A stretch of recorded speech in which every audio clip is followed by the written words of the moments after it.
And yesterday, for the first time in a long time, I felt like I wanted a divorce. In an attempt for us to adjust to the new situation and the new circumstances, we always get so bombarded with thinking about ourselves.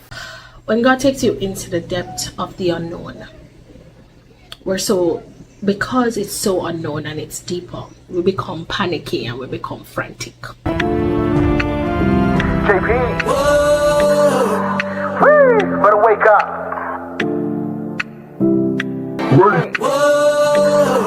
Morning. So it is now 11:05 a.m. and today is week 2, day 4. And I have already cleaned, wiped, got the kids ready for their day, made breakfast, and so now it's my time to do the usual Grow With Your exercises. I'm excited. I'm just gonna do 15 minutes because I'm heading on the road and I want to be prepared when my cousin arrives. I just wanted to give a bit of a disclaimer that, you know, I started this new role as a full-time stay-at-home mom this week, and it has been extremely challenging for my husband and I. And yesterday, for the first time in a long time, I felt like I wanted a divorce, and it got me thinking how quickly, when you transition into something new, into an unknown, in an unfamiliar space, in an unfamiliar territory, like for me, in an unfamiliar role, the challenges that comes with that transition makes you want to quit. And it's no longer we're trying to build resilience, it's more of accommodating how we're feeling.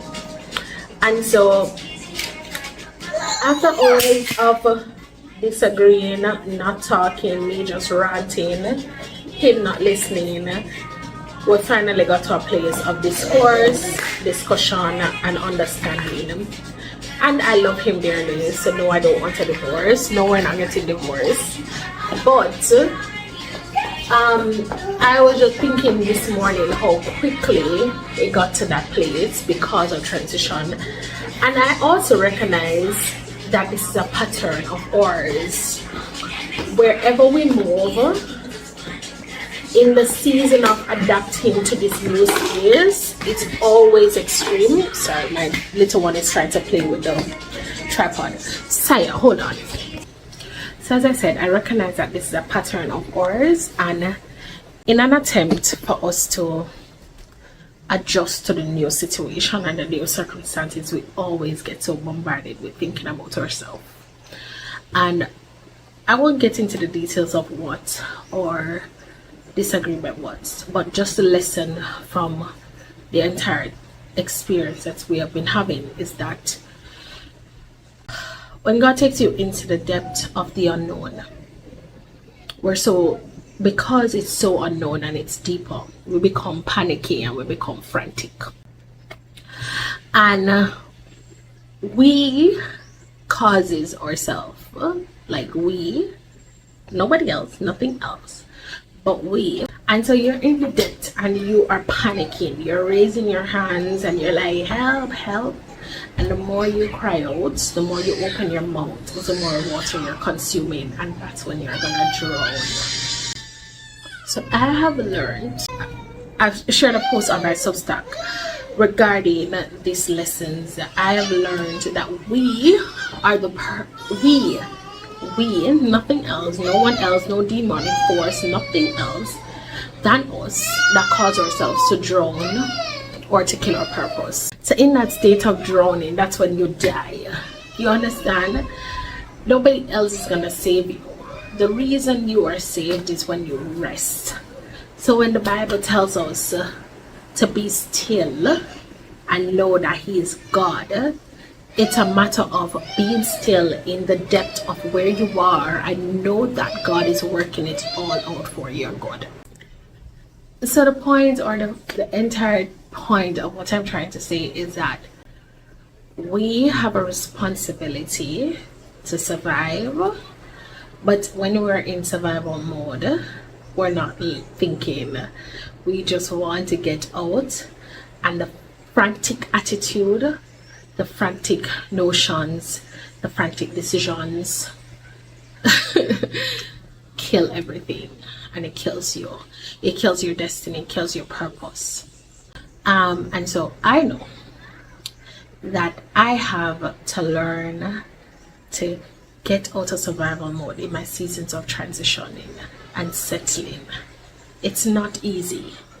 If you have ever moved from one apartment to another, and you're probably holding down a job, or if you have lost a job and having to return home or go to a different country, whatever it is, whenever you are uprooting yourself and being transplanted for that replanting, that process is not easy. And while I say that, I'm just thinking about taking up a tree or a plant from its position where you had it. Normally you grow it in a small pot, and when it gets too big, you have to put it in the soil itself, in the earth. And in doing so, you have to be gentle with removing the roots, and you have to be gentle with the transposition, and then you have to be very gentle with the putting it in this new position.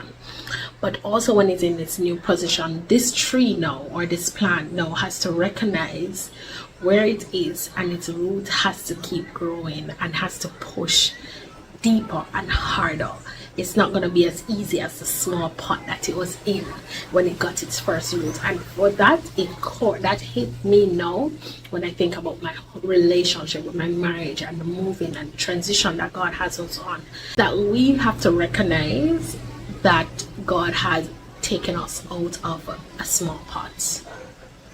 He has lifted us up with a lot of our fruits on, and He's taken us and has placed us in a larger position for our roots to go deeper, for there's more for us to bring forth.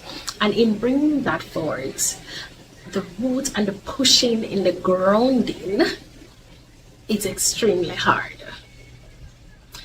and you feel like you just don't want to do it. And that's how I felt last night. I felt like I don't want to do this. And there's some more personal things that I feel like I would share at a later time about the lessons that I've learned, but I kind of delve into that more in my Substack notes, because writing has always been an outlet for me. I've gotten in trouble for my writing in primary school, and I have now honed that when I can't find words, even though I say that I am an eloquent speaker, or I appreciate my ability to speak and communicate verbally, I am also honing my craft of writing. And so I have now gone back to blogging via Substack, taking all of those blogs to my Substack, and you can subscribe for more deeper content. But for now, I am open and sharing and just releasing all the thoughts that are within me that I just don't know how to verbalize. And yesterday's experience has really motivated me, or inspired this little nugget for the day. It has inspired me to trust in not only God, but the God that is within me. Trust myself to know that if I am following this higher being and this new power that is within me, then I don't need to worry that as deep as the water is, and I don't know what is beneath it, and I feel like I'm drowning because of my panicking, I just need to be still. I just need to be still. I just need to be still. And if this is something that resonates with you, I hope that you can take this message and move with it, do something with it, take action, because you're seeing this during my Evolve with Live challenge for you to take action. I hope that you can take action and be still, like just rest and let it go and let God, because He knows why He brought you that far. He knows why these things are crushing you, and just like the oil that needs to come out, the pressing of the olive needs to happen. And so even though I'm an olive tree, that's the meaning of my name, the pressing and the crushing is for something greater. So don't give up, don't quit in the process, hold strong and rest in the Lord. So until next time, guys, live and evolve, and I'll catch you in the next clip.